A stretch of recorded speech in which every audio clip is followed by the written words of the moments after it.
Teman-teman, edisi 11 Saat Teduh pagi ini diambil dari Kitab Keluaran pasal 7 ayat 1 sampai dengan 13.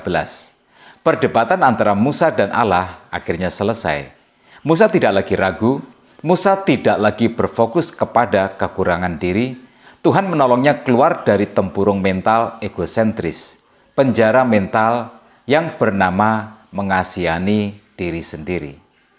Manusia memang tidak sempurna, itu wajar. Sejak manusia jatuh ke dalam dosa, semua orang telah kehilangan kemuliaan Allah. Gambar diri kita sebagai ciptaan Tuhan yang sempurna menjadi rusak. Jika kita melihat diri kita ada kekurangan, dengar baik, itu juga ada pada diri setiap orang. Jadi berhenti mengasihani diri sendiri. Datang kepada Tuhan, ubah mindset kita. Tuhan tidak mencari orang yang sempurna, Tuhan tidak memilih yang terbaik. Semua karena anugerah-Nya. Kasih karunia Tuhan saja. Ketika Musa menyerahkan diri kepada Tuhan, menerima tugas yang Tuhan berikan, ini yang Tuhan lakukan. Ayat 1 dan 2 Tuhan berfirman, "Lihat, aku mengangkat engkau sebagai Allah bagi Fir'aun, dan Harun abangmu akan menjadi nabimu. Engkau harus mengatakan segala yang kuperintahkan kepadamu, dan Harun abangmu harus berbicara kepada Fir'aun, supaya dibiarkannya orang Israel itu pergi dari negerinya."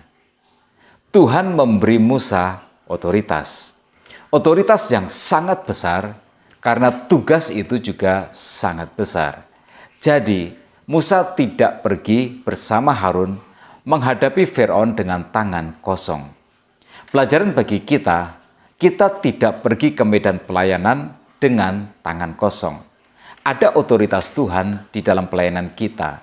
Bersama Tuhan, kita akan menghadapi semuanya. Tetapi Tuhan juga berbicara tentang tantangan.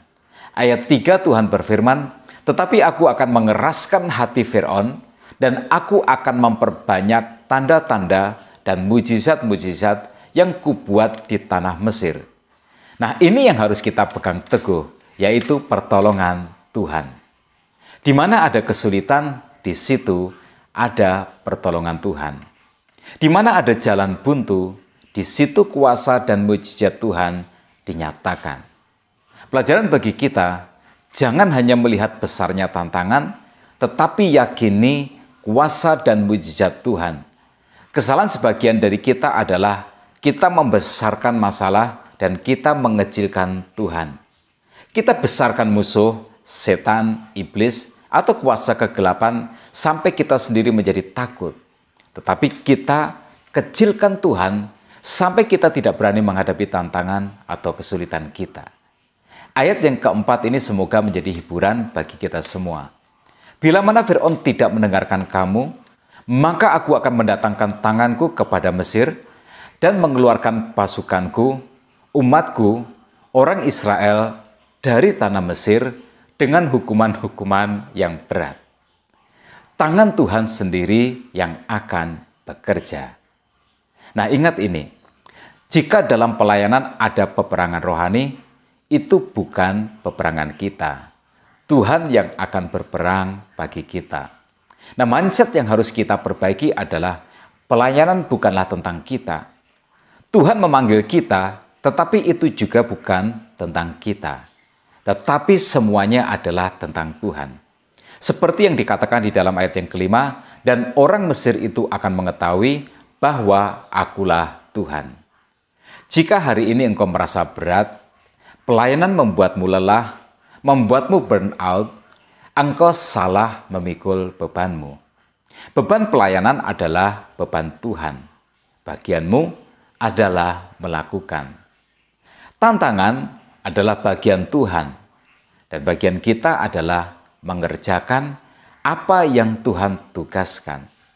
Ancaman dan bahaya adalah bagian Tuhan, dan bagian kita adalah percaya dan taat.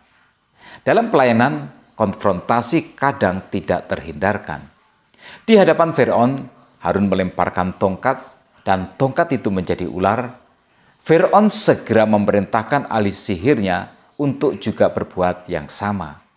Mereka juga melemparkan tongkat dan tongkat itu menjadi ular.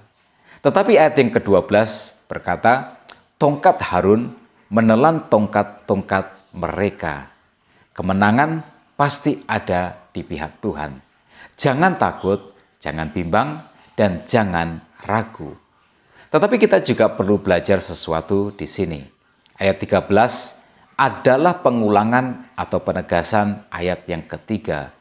Tetapi hati Firaun berkeras sehingga tidak mau mendengarkan mereka keduanya seperti yang telah difirmankan Tuhan. Tuhan mengeraskan hati Firaun.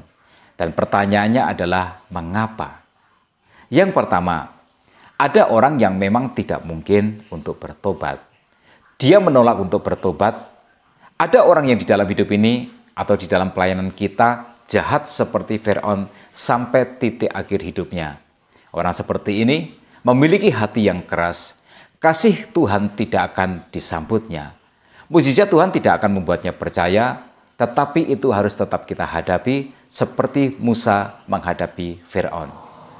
Yang kedua, hukuman bagi orang yang jahat tidak akan jatuh sampai jumlah kejahatannya menjadi genap di hadapan Tuhan. Jadi Tuhan mengeraskan hati Firaun. Mengeraskan hati artinya Tuhan mempercepat jumlah kejahatan Firaun supaya hukuman lebih cepat dapat dijatuhkan. Nah, hari ini kita mengerti mengapa kita tidak boleh berhenti melayani. Meskipun tantangan tampaknya tak dapat kita taklukkan. Pelajaran yang dapat kita petik adalah yang pertama, pelayanan bukanlah tentang kita, tetapi tentang Tuhan. Tentang Tuhan yang akan bekerja melalui kehidupan kita. Yang kedua, tantangan dan serangan bukanlah beban kita. Itu adalah bagian Tuhan. Tuhan yang akan menghadapi semuanya. Bagian kita adalah percaya dan taat. Yang ketiga, tanda mujizat tidak menjamin orang bertobat. Pertobatan adalah sebuah anugerah. Tetapi mujizat dimaksudkan Tuhan agar namanya diberitakan. Nah, apa yang bisa kita petik sebagai inspirasi dan motivasi dari kisah ini? Jangan pikul semua beban dalam pelayanan.